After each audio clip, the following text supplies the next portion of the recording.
Art is more than a pretty picture on the wall. Since the beginning of time, it has defined civilizations. It has shaped the way that humanity sees God. And Christian art in particular has bridged gaps in society in a way that nothing else could. Art is central to human existence and creation. Today I'm super excited to be here with the CEO and owner of Havenlight. Steevun, welcome to the studio. We're super excited to have you. Let's dive a little bit into art. Why do you think art is so important? I loved the introduction, but I think art goes even beyond just this earth. In a very real sense, it's the one thing we know exists in heaven. So when we talk about the choirs of angels singing, at least there's performing arts. And I have to believe there's also visual arts as well. If you go all the way back to France, we're talking, 1700 or 17,000 BC or more. We have cave paintings where people are trying to represent the world through art. And that's existed from then until now. For me, the impact of art is far more personal. You represent greats, masters like Karl Bloch. Mm-hmm. We've got Vincent van Gogh on the site, but we also have rising stars like Dan Wilson or Young Sun Kim. In your opinion, what makes a great artist? Well, there's a difference between what makes great art and what makes a great artist, right? What makes great art is when the creator is able to communicate something through that art that forever changes a person. That's great art. Too often, people feel intimidated by art. I have seen it, as I've gone to different museums around the world, and I've watched people, they feel like they should like something that they often don't, right? Or they feel like somehow if I'm not taken with the Mona Lisa, or if I'm not taken with, Venus de Milo, or if I'm not taken with these what everyone tells me are amazing works of art, that I'm broken, something's wrong with me, right? And I remember a story years ago. I was sitting at my desk, knock on the door. I work at the warehouse where the art is created, but not necessarily the galleries where people generally experience that art. And so I was surprised to see this woman standing in the doorway, and she was asking me, "Do you have any art here?" And I said, "Well, technically we do have art that's being framed, but not in the sense you're thinking of." And she said, "Well, I was driving by and I saw the sign, and I want to get some art." I said, "Well, let's start by saying, what do you have in your home now?" And so she described some of the pictures that she had. But she had grown tired of those, or at least they didn't have the same effect. And I think that's something that's important for people to remember. Art, you may buy something at a point in your life where it really impacts you. But as time moves along, that painting may not have the same effect. Or maybe another painting has an even greater effect. And so, you're constantly, if you're in the art business, you're constantly changing the art in your home. You're constantly looking for things that express how your values, what you're feeling right now, and those change over time, and so the art changes over time. Anyway, so she expressed to me that she had these paintings in her home, and I said, "Well, what do you really like? You've told me about what's hanging there, but you've also told me that maybe that's not what you're looking for. So tell me the stories of your life. Tell me what you're going through. Tell me what's happening in your life." And she described some very difficult things that she was going through, and that the art in her home, which had been about happier days, wasn't really impacting her, especially with these things that she was going through. And so, listening to what she said, I started to show her some pictures, and there was this one in particular. It was a very large piece. It was of 3 flowers. It was called Faith, Hope, and Charity. It wouldn't seem to the person looking at it that it was a spiritual piece of artwork, but it spoke to her. And she said, I love this piece. I don't know if it'll fit in my home, but I love this piece. And I said, "Well, take it home. Try it out. If it doesn't work, bring it back." She said, "Well, I live in Oregon." We were in Utah, and I said, "Well, how often do you get down here?" "Well, I'll be down here next month." I said, "Great. Take it home. Bring it back in a month if it doesn't work." And she said, "Are you sure?" I said, "Yeah." And she then said to me, "Is this good art?" And I said to her, "How does it make you feel when you look at it?" And she said, "Happy, good." I said, then it's good art. And she goes, no, I mean, is it art that other people would think is good? And I said, well, let me ask you a question. Are you decorating your home for your neighbors, or are you decorating your home for you and your family? Because if you're decorating it for your neighbors, you're going to be disappointed. It won't have the same impact. But if you're decorating it for you, then it will. And she said, well, how do I tell the difference between good art and not good art? And I said, well, it passes the vacuum test. And she said, what's the vacuum test? And I said, you hang it on the wall, a couple days go by. You might be in that room vacuuming or cleaning, or maybe you just are wandering through, and you catch it out of the corner of your eye. And because it's new, your eye recognizes it and kind of turns to it. And when you look at it, the first thing you feel tells you whether it's good art for you. If you feel something, if you feel closer to God, if you feel happy, if you feel taken back to a better time, or if you feel transported into a better future, whatever that is, that's good art. What's so important about having a picture of Jesus? The question that you ask is valid and important. Why does a picture of Christ have a greater impact on, maybe I'll say it this way, that spiritual side of us? Why is that? I believe it's because we already know him. So Christ isn't abstract to our spirits, just our bodies. And when we came from heaven to here, that familiarity, that deja vu, that thought that you have that, sometimes you meet someone and you go, I think I know this person, right? That's how I feel when it comes to Christ. That feeling of, I know him, he knows me, he loves me.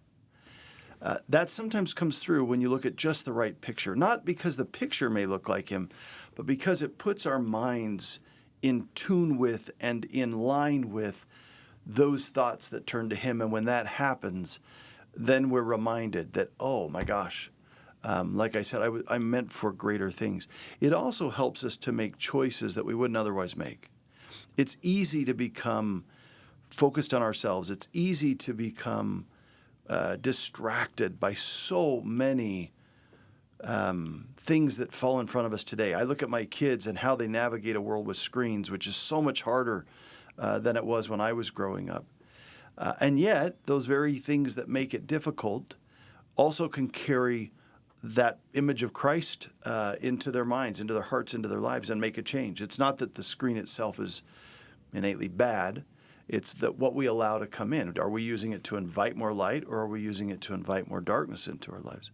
So I think in many ways, that picture of Christ, the reason it changes us is more because of it reminds us who we are, not necessarily changing who we are at this moment. And that reminder is what helps us to make those choices, to help others, to love others.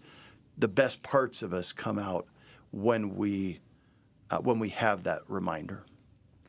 I've had the unique opportunity to spend time in artist studios, and when you walk in, it's like you just get hit. I call it like it's like a church. It is. You know, I was in Mexico City a couple of weeks ago, and we walked into this amazing cathedral with just beautiful art. And of course, the feeling that hit me right off the bat of reverence, of worship, of love. I feel that same thing when I'm in artist studios. It's almost like they're working hand in hand with the Lord, right? Like, I'm not saying he's saying, no, get the eyebrow a little bit higher or lower, but he's certainly there as a part of that creative process. And because God is a creator, that shouldn't in any way surprise us that we would find him in a place where creation is happening. And what a blessing it is. Absolutely. I remember way back when I was having a hard time. I was studying my scriptures, and I came across, a Bible verse that was talking about the scars in Christ's hands. And I remember thinking, why on earth would he keep the scars in his hands? He could have been resurrected, perfected in any way. And the Spirit just spoke to me in a way that was almost audible, and it was like, he kept holes in his hands so that you on earth could fill them. Right. And I truly believe that artists are such an incredible example of someone filling the hole in his hands and providing something that the world needs. I love that idea. And so back to the original point, when you walk into an artist studio, it's incredible. Yeah. It's like this sacred sanctuary, and they're creating something that is, no doubt in my mind, inspired by God. And something you said really hits me, and that is, we sometimes view perfection as free of scars, blemishes. I'm not sure that's what perfection looks like. I think perfection is what happens to us on the other side of those scars. It's not that we each don't have moments that leave us hurt, wounded, beaten down, broken. That doesn't mean we're not perfect, or it doesn't mean that that's not a perfect state. What it means is, with Christ's help, those difficult things, those scars, can be turned to for our good. It's like the Bible says, beauty for ashes, right? We give the Lord ashes, He gives us back beauty. Sometimes that's what's happening in a very real sense with those artists. I don't like to get too symbolic, but if you think about an artist who's using charcoal to sketch something, or if you think about an artist who's using oil paints that often have, at some level, what we would call ashes in them, then they are literally giving us beauty from ashes, beauty for ashes. They are, as the Lord is, working to take something that otherwise might be seen as just, pencil's just a pencil and paint's just a paint.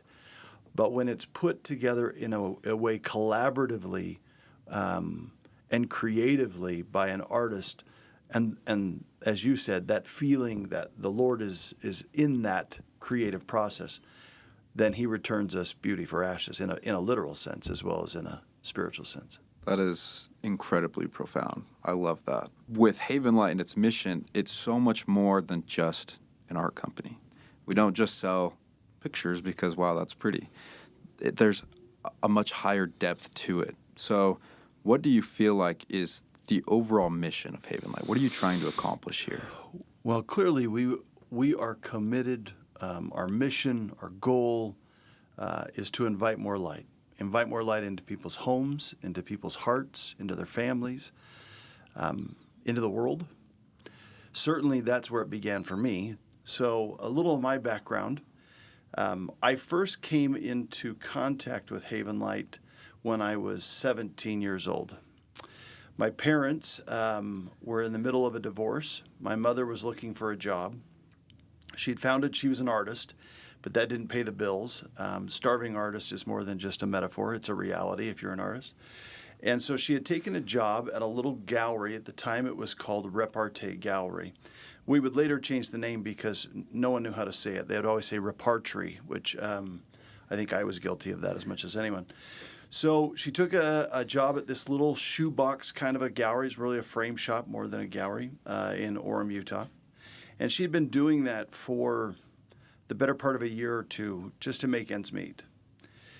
Things were getting a little tight one Christmas, and so I felt like I needed to step up. I was a senior in high school, and so I went looking for a job, and of course it was a natural fit to go where my mother was. They needed a shipper, and so I became the shipper, if that's the right word. I don't know if that is. I'll call myself the shipping manager, although really I just put pictures in boxes. Back in those days, we didn't have canvas like we do now, so everything shipped with glass. And that Christmas, I lost count at over 20 pictures that people called and said, hey, this just arrived, it's broken. I was clearly not qualified to do the job I was in, and I could tell that my days were numbered. So a couple days before Christmas, when they called from the gallery and said, hey, we're swamped out here, we need help, I abandoned my post and ran to the gallery with the understanding that I wasn't going to be at that post much longer anyway.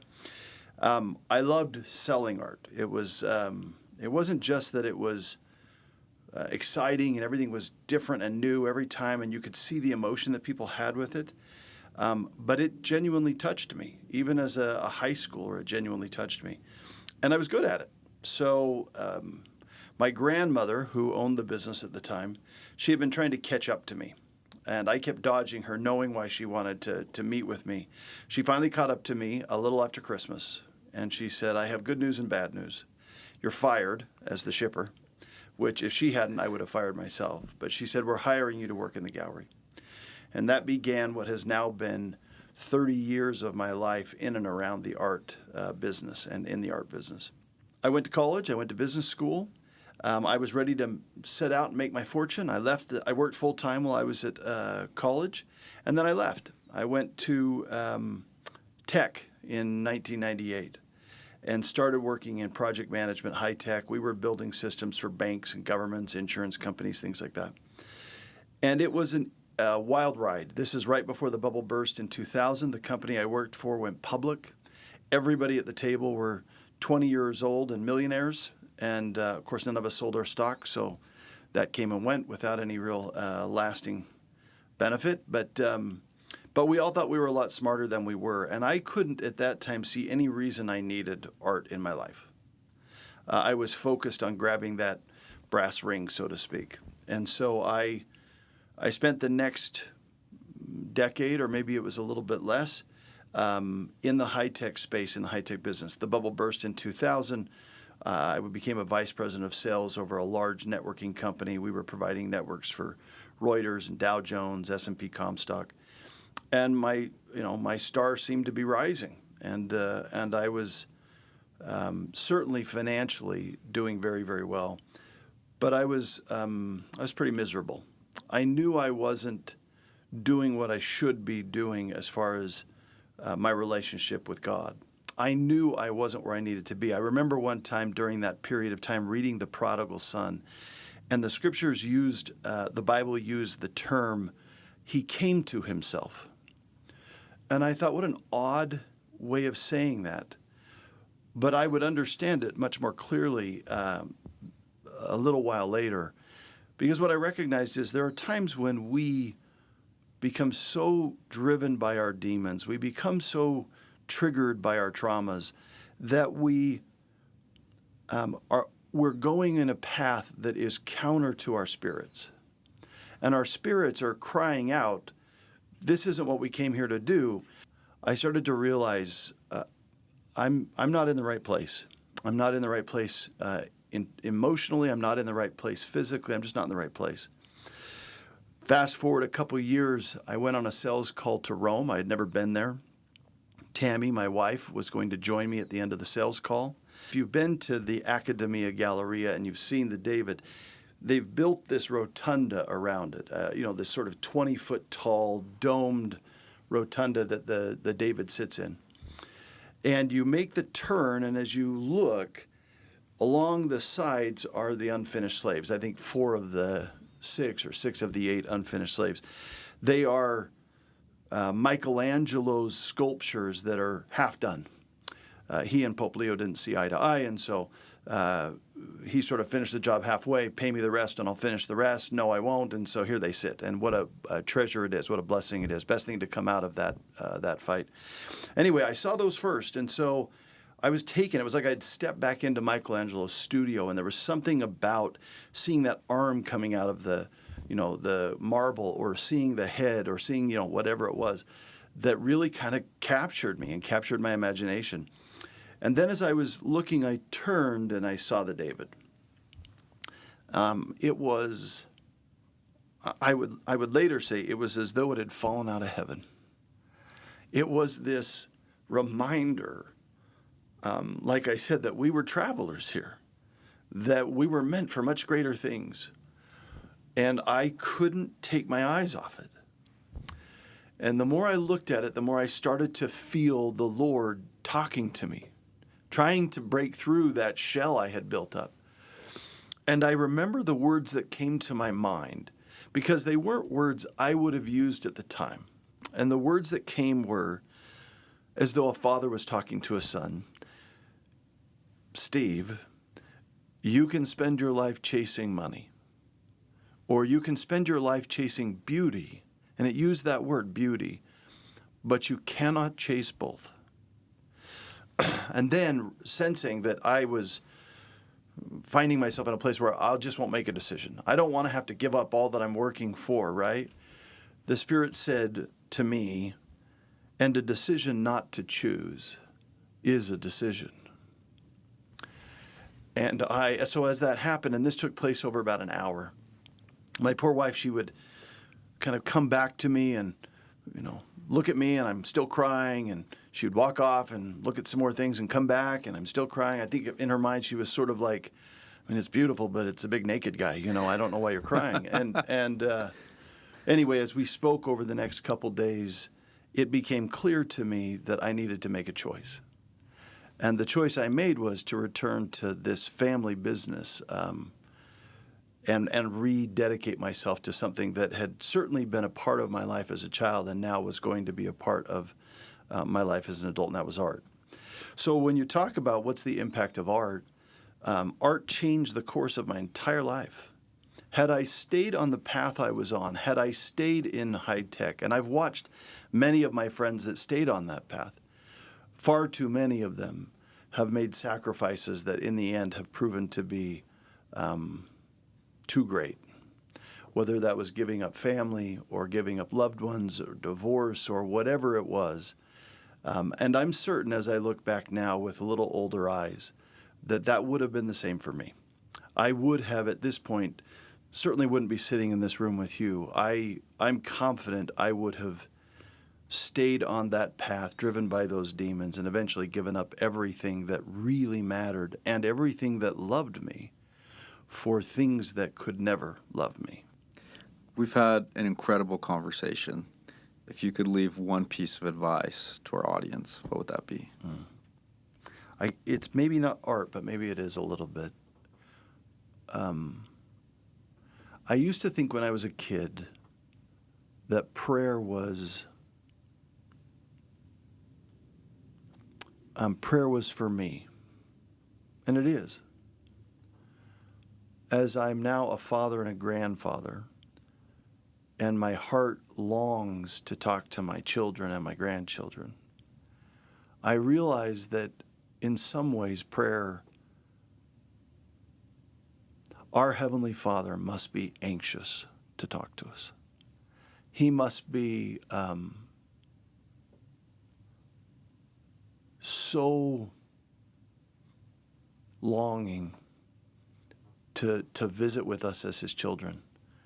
And yet He respects our choice so perfectly that He won't force any of us to speak to Him. I don't share that same thing. Sometimes I grab my kids and I'm like, sit down, talk to me. I really want to, That's not how He works. But when I make time in my life to speak to Him, not like I did as a child where I'm wanting things, I'm sometimes even demanding things. I'm trying to change His will to my will. That's not the kind of prayer I'm talking about. I'm talking about the kind of prayer where you cross over, where, I know this isn't the language of prayer, but it might sound something like, Dad, I've screwed up my life. I don't know how to get out of this. Or my daughter or my son are making choices that I know will hurt them. And they're your son and daughter before they were my son and daughter. So how can I help them? How can I help be your hands and be your heart for them now until they come back? And you get to do that. That's a different kind of prayer. And I have found in my life, art helps me to get to that place faster. In my bedroom, we have a picture of the Savior, His arms outstretched. You don't see His head, you don't see below that, you just see these arms. And when I kneel down at night and I look at that picture, it's easier for me to find that place where we can talk, never in a light or disrespectful way. He's the God of the universe. He's the creator of the universe. I mean, there's still, obviously, I'm approaching with a little trepidation sometimes, and I hope some humility.